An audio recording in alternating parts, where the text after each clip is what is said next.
नमस्कार, रमन टाइम्स में आपका हार्दिक स्वागत है। मैं मस्ताना देश देश की प्रमुख खबरें करके आपके सामने उपस्थित हूँ।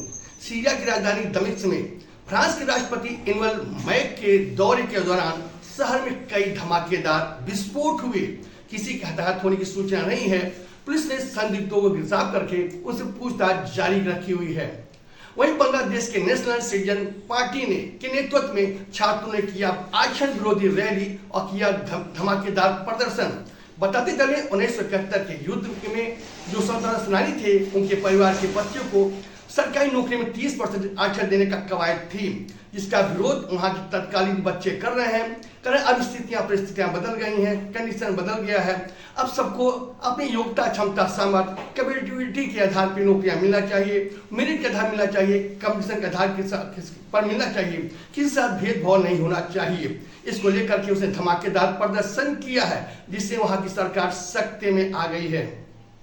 तुर्की की राजधानी अंकोरा में 2 दिवसीय 36वां नाटो शिखर सम्मेलन का आज अंतिम दिन है। इस सम्मेलन में 32 सदस्य देशों के राष्ट्राध्यक्ष भाग ले रहे हैं। इसके साथ साथ यूक्रेन और दक्षिण कोरिया के नेता भी भाग ले रहे हैं। इनका मकसद है यूरोपीय देशों को रक्षा बजट बढ़ाना है तथा रूस के खिलाफ यूक्रेन की स्थिति को मजबूत करना है। हमास ने गाजा पट्टी में अपनी प्रशासनिक सरकार को भंग कर दिया है और सत्ता संयुक्त राष्ट्र समर्थित एक राजनीतिक समिति को सौंपने का कवायद पूरा कर किया है। इस कदम का उद्देश्य है वहां नागरिकों को शासन स्थापित करना है। हालांकि इस क्षेत्र में तनाव था और है, क्योंकि इजराइल हमले जारी हैं। स्टेट ऑफ हुर्मुज पे फिर तनाव बढ़ गया है। बताते चले, ईरान के इस्लामिक रिवोल्यूशनरी गार्ड ने उस क्षेत्र से गुजरने वाले 2 मालवाहक जहाजों को व्यावसायिक जहाजों पर निशाना साधा और मिसाइलों से हमला किया। अमेरिकी अधिकारियों का माने तो इस हमले में जहाजों को गंभीर नुकसान पहुंचा है। हालांकि किसी के हताहत होने की सूचना नहीं है। इसको अमेरिकी राष्ट्रपति डोनाल्ड ट्रंप ने बहुत तीखे शब्दों में प्रतिक्रिया दी है और कहा कि अगर ईरान नहीं संभलता है तो हम अपने फिर से उस पर युद्ध करेंगे और किसी न किसी तरह हम जीत हासिल करेंगे और ईरान को बैकफुट पे आना होगा। ईरान ने इसकी प्रतिक्रिया भी दी है, लेकिन वो गलत है। अब बात करते हैं भारत में इंडोनेशिया के बीच ब्रह्मोस मिसाइल को लेकर के डील हुई संभव। जैसा आप जानते हैं कि भारत 3 देशों के दौरे पे निकले हुए भारतीय प्रधानमंत्री ने पहले इंडोनेशिया गए, वहां के राष्ट्रपति ने उनका भव्य स्वागत किया और उनके साथ कई डील की, 20 डीलें की और उसमें से एक डील ये भी है वो भारत से ब्रह्मोस मिसाइल खरीदेगा। इसके साथ इंडोनेशिया ने अपने देश का सर्वोच्च नागरिक सम्मान से भारतीय प्रधानमंत्री को नवाजा है।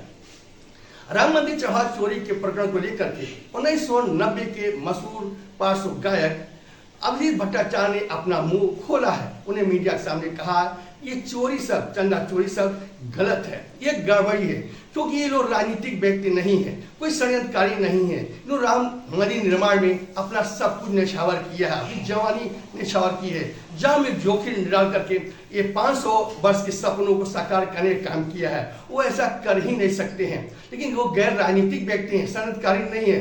इसलिए कोई राजनीतिक व्यक्ति अपना लाल टूप पहना करके किसी को उनके नीचे लगा करके इस गड़बड़ी को अंजाम दिया है। हालांकि गड़बड़ी श्री चंपत राय जी के नाक के नीचे हुआ है, ये पता लाल टोपी वाले को हुआ है। तो इससे पहले वो जांच घेरे में उनका होना चाहिए। उन्होंने कहा जो लोग राम भक्तों को गोलियां चलवाए हों वो राम भक्त बनी कवायद कैसे कर सकते हैं, ये उनका मिशन है। क्योंकि उन्हें देखा है कि पश्चिम बंगाल में किस तरह से राम भक्तों के विरोध करने पे, राम का विरोध करने पे, हिंदू विरोध करने पे उनका पतन हुआ है। उस पतन के बचने के लिए वो कवायदें की हैं, इसकी जांच होनी चाहिए ताकि दूध का दूध, पानी का पानी हो सके। 2008 में अहमदाबाद में बम धमाकों के 38 दोषियों को मौत की सजा बरकरार है। जैसा जानते हैं कि गुजरात दंगों के बाद बदला लेने की नीयत से वहाँ पे कई इंडियन मुस्लिम मुजाहिदीन इस्लामिक संगठन ने वहाँ पे कई दंगे कराए। शहर में रुक करके कई बम विस्फोट हुआ, जिसमें 58 लोगों की जान गई और 200 लोग घायल हुए। इसको देखते हुए वहाँ के सरकार के साथ साथ संसद मतलब जजों ने फैसला किया कि इनको फांसी ही होनी चाहिए और निर्दोषों जिन्होंने जान गंवाया है उनके परिवार को 10 लाख मिलना चाहिए और जो घायल हैं उनको 5-5 लाख की धनराशि मिलनी चाहिए। कल भारतीय क्रिकेट टीम को फिर हार का मुंह देखना पड़ा। बताते चले कि भारत का आयरलैंड के बाद हार का सिलसिला जारी है और कल इंग्लैंड के साथ दूसरे मैच में भी हारी। पहले बल्लेबाजी करते हुए इंग्लैंड ने 201 रन का लक्ष्य दिया था, भारत की कमजोर बल्लेबाजी लुढ़क गई और 76 रन पे आउट हो गए। इस तरह से इंग्लैंड ने 125 रन से भारत को हराया। हालांकि वैभव सूर्यवंशी ने पहले दूसरे मैच में 10 गेंदों पे 13 रन फिर बनाया था। आज का समाचार ही समाप्त हुआ। कल फिर मुलाकात होगी, तब तक मुझे याद दिए। आपका दिन शुभ।